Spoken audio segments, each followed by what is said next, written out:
well. And we begin with the story that was first up, that is of hate speech, the BBI and hate speech, and looking at today's editorial cartoon also in the Star, very interesting one as well, also in the People Daily Bystander. There you go. Let's just begin from there. This story about hate speech and the BBI, the podiums that are now used, or it is becoming a podium that is being used to let people have tribal sort of undertones tripping off their tongue on the podium. Are we misusing the podium? And as far as Ledama is concerned, could we also maybe take this opportunity to try and dig deeper? Do they have a genuine, a very germane concern about the Maasai community, right? Or did he also overplay his hands as far as his comments were concerned in Narok? Ahmed Hashi. Well, Dabal, every Kenyan is agonizing over these issues. And of course, we have the background of what happened in 2017. And we know that in Kenya, there's a balkanization that has been going on for such a long time. I think the standard, Dabal, in liberal thinking, even though liberal thinking is not going to help us much in this situation, is that you cannot go to a movie house where people are watching a movie and shout fire, because there'll be a stampede, and if people die, you could be charged with manslaughter. So the line that we need to create, the structure or the framework in which we could do the BBI without causing ethnic tension, is a very tough line. On the one side, it's quite correct that the Maasai have gotten the short end of the stick in this country, from the colonial government to all successive governments. There's no question about that. I'm from there. I was brought up by the Maasai, so I understand their sentiments. The senator, of course, Debal, was playing to the crowd. So you know that there's a succession battle going on among the Maasai as to who is going to be the chief. The late Ole Ntimama has gone, and Mr. Kina is trying to fill the shoes of the late Ole Ntimama. And the best way to do that, Debal, is to raise the consciousness of the Maasai, because he knows that those feelings among the Maasai are widespread. So I firmly believe, Debal, that Mr. Kina has spoken about fundamental issues that have been there in the Maasai community. And I really believe, Debal, that if we're going to have reconciliation and the Building Bridges initiative, we ought to allow some latitude as to how the political economy of this country is. Because if we muzzle the people, or if we muzzle the leaders from speaking, then we're going to have, it's going to be just putting up makeup on the country's controversial issues. I remember listening to a senator from Nandi the other day who tried to caricature this country as that the problem between Salva Kiir and Riek Machar might emerge in Kenya. I think that those comments were pathetic. It's a joke for someone to speak like that. We have institutions in this country, and we're not a failed state. We're a regional leader. And I don't think he was not arrested. I couldn't find even, I don't think there are more damning things to say than that. So, Debal, I also believe that on the other side, the state has to show its shadow, because if the ethnic, issues are brought up to an extent in which that they may cause huge rifts, particularly in the Rift Valley, I think that the state ought to get involved. But what's more important is that the leaders of the BBI and the ones who oppose are they called Tanga Tanga in Keleweke? I think, yeah. So on each side of the divide, they are not going to hold their horses. They are going to pour pepper and salt into this process, and it is going to cause bedlam. So, Debal, at the end of the day, I think that the commission, we have the commission for the NCIC. I think the NCIC should do its job. It should have made sure that probably it calls these politicians to its conference rooms and tries and make sense to them and show that there's leadership is needed. Thank you.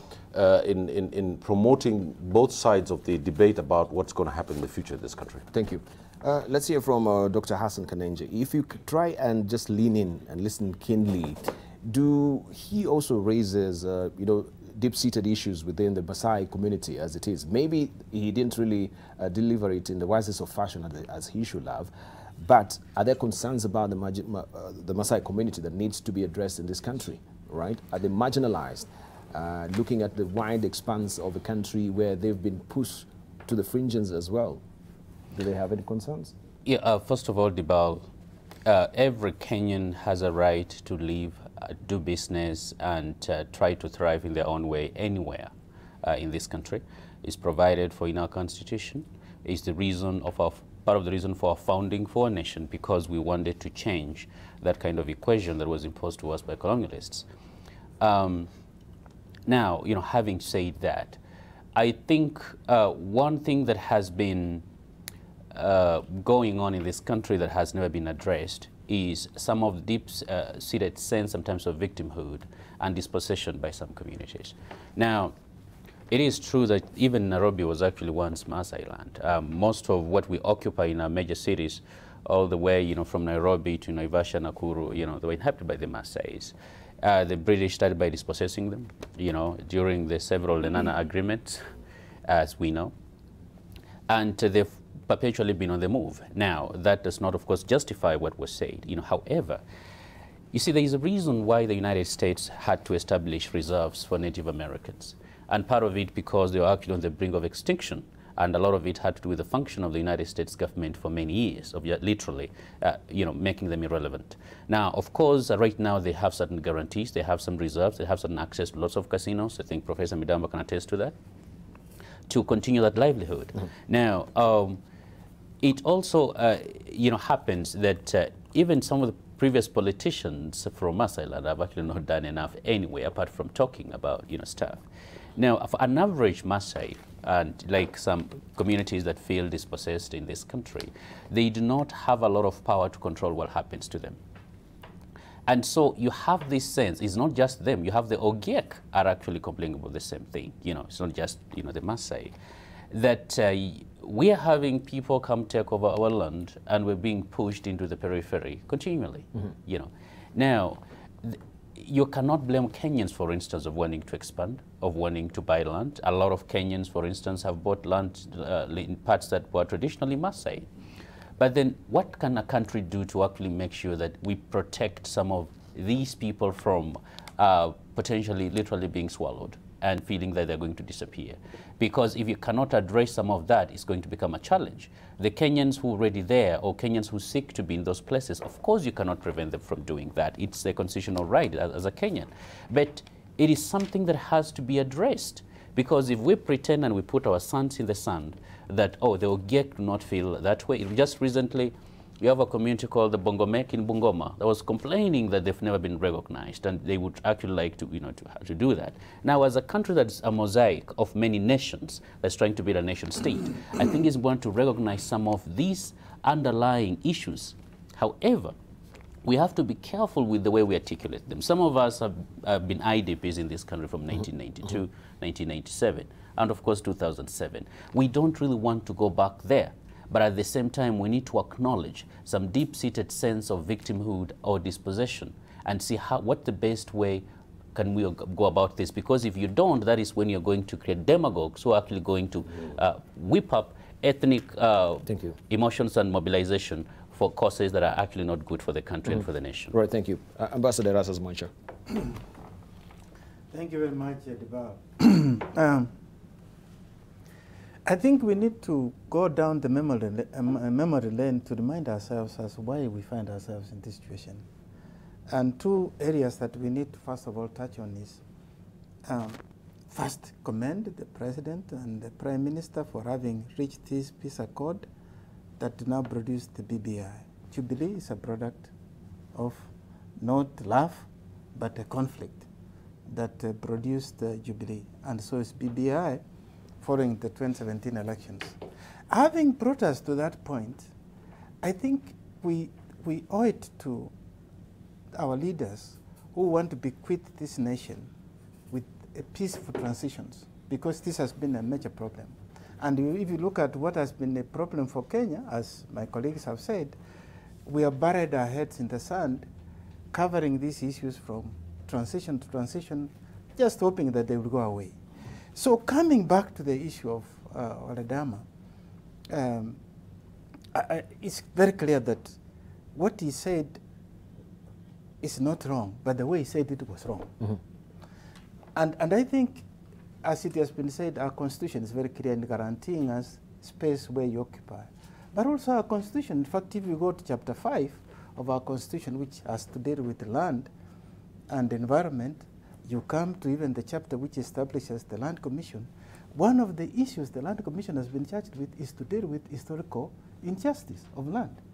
That has not been dealt with. Going down the memory lane first, again, go back to 2007 when we had this crisis. What happened? You had Kofi Annan report. In fact, if you look at Kofi Annan report, it had a chapter on land. That has not been solved. So we've been glossing over, walking away from these issues, hoping that they will go away. And I think Hassan and Hashi have come out very clear in what ails Kenya in those areas. As we move forward, let's be careful here. Those who attend these rallies must couch their language in a way that they can bring the issues without fanning chaos. And let us also know that BBI has enemies and proponents. The enemies would want to look for an opportunity to kill it. And you can see how they're charmed. I wouldn't even be surprised. Deep State would be also playing some role. You see, the 2022 is the price now, and the BBI is being discussed. I wouldn't be surprised what you have called whatever groups, those who see that the BBI might derail their chance of getting to that price, they will make sure they kill it. So I think for those who are managing it, let them be careful. And that when we go ahead, because this is an opportunity for Kenya to address those challenges, any nation that has not settled its past will always be haunted by it. That's why, for instance, in South Africa, you had the Truth, Justice, and Reconciliation Commission. That has not been done for Kenya to speak their mind and empty themselves, then reconcile. And I think that's the spirit in which the PBI should be able to approach it. But do it responsibly. Do it in a manner that we don't jeopardize and throw away the baby with the bathwater. Right, thank you. Let's hear from Brigadier. Diba, thank you. For me, I see three issues here, and which are all intertwined within this statement that was put forward by Ole Kina, which I found a bit worrying. In the first place, the issue of marginalization, that has got to do much to do with government, not other Kenyans really, and therefore the case should have been put to government that we are marginalized, and therefore our rights should be addressed. Also in politics, we say the political field we are marginalized. That very much lies with government. It's not an issue that you can raise up with the government and you're okay, within the confines of the BBI. Then there is the issue of land ownership. Now, the issue of land ownership here is purely an issue of willing buyer, willing seller. And once I come in and I acquire my land, I have a full right to it. And in so doing, therefore, I will enjoy rights across the board, to include even in politics. If you want to run for a seat, having come in any case, any Kenyan can run anywhere or own land anywhere in this country. So you can't tell me, okay, you've bought in land here, don't do this. In this case, it is said that those who live, work, and invest in Maasai land should keep away from politics. Doesn't make sense at all. Because we are now Kenyans, I've bought land there, I'm a free man to do what I want to do within the confines of the law.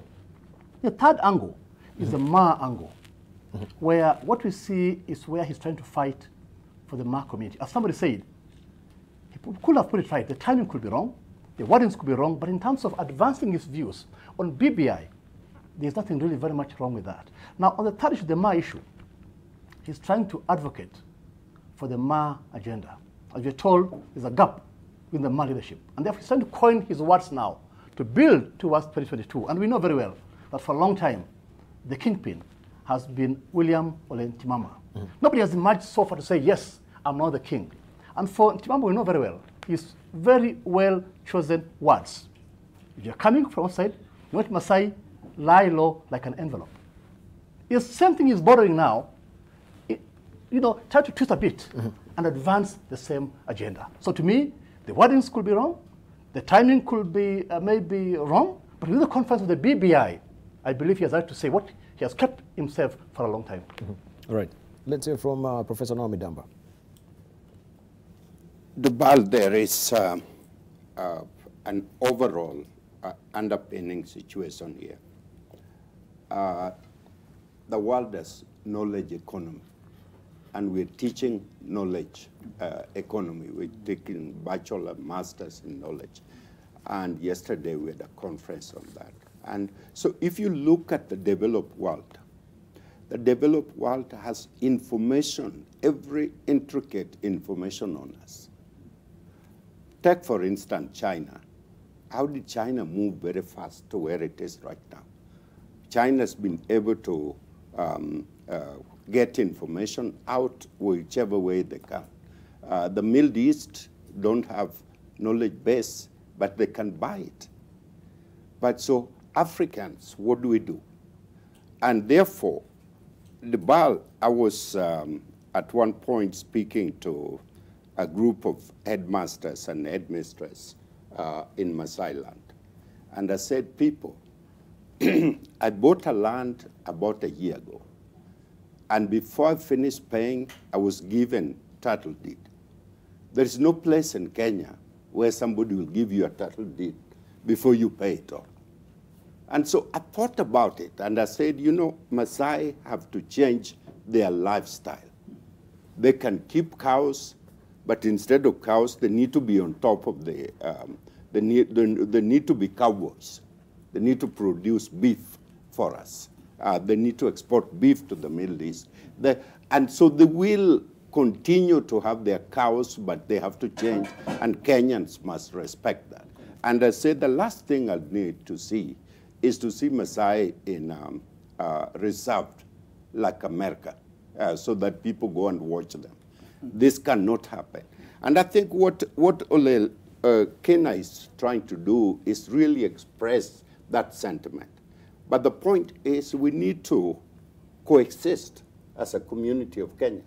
We need to have freedom for expression, but there is responsibility on the way we express ourselves. And that is the responsibility of the government.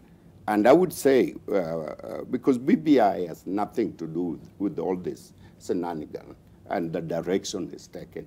BBI is supposed to bring us together to chart a new course for Kenya. And if we are going to veer off in attacking people because of historical reason, then the government has to step in. Nobody has right to come in with pangas to walk in your land and take it over because it is their right. This